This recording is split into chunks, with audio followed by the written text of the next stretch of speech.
ఫ్యామ్, praise the lord. So ఈసారి monthly retreat topic వచ్చేసి work, worship and witness. So వర్క్కి దేవుడు ఎంత ఇంపార్టెన్స్ ఇచ్చిండ్రు, అసలు బైబిల్ వర్క్ గురించి ఏం చెప్తుంది అనేది ఫస్ట్ సెషన్లో అన్న కవర్ చేసిండ్రు. సో బేసిక్గా మనము వర్క్ గురించి అంత ఆలోచించము, బికాస్ డేలో అంటే వీక్లో 7 days ఉంటే మనం ఆ 7th డే గురించే చాలాసార్లు ఆలోచిస్తాము. But what about that 6 days?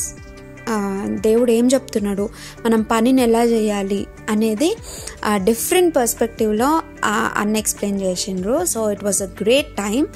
So work గురించి అయిపోయిన తర్వాత వర్షిప్ సెషన్.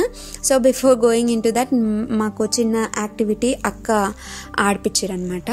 సో నీతా అక్క దెన్ వర్షిప్ గురించి మాట్లాడిండ్రు. సో వర్షిప్ అంటే ఏంటి, ఓన్లీ పాటలు పాడడమా అనేది కాకుండా being there for somebody who needs mental support is also a kind of worship అని డిఫరెంట్ పర్స్పెక్టివ్లో అక్క కూడా చెప్పారు. So God used all the speakers so well అనిపించింది. So it is a great time.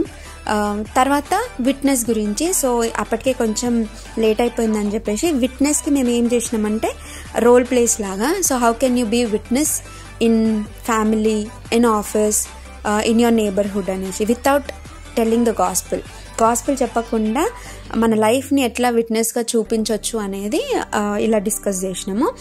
After which ఆ రోజు ఏమేమి నేర్చుకున్నామో insights అన్నీ డిస్కస్ చేసేసి వి క్లోజ్డ్ అనమాట. సో చాలామంది కొత్త వాలంటీర్స్ వచ్చిండ్రు. If you are willing guys, please do join us. It could be so helpful for you. That's all. Bye.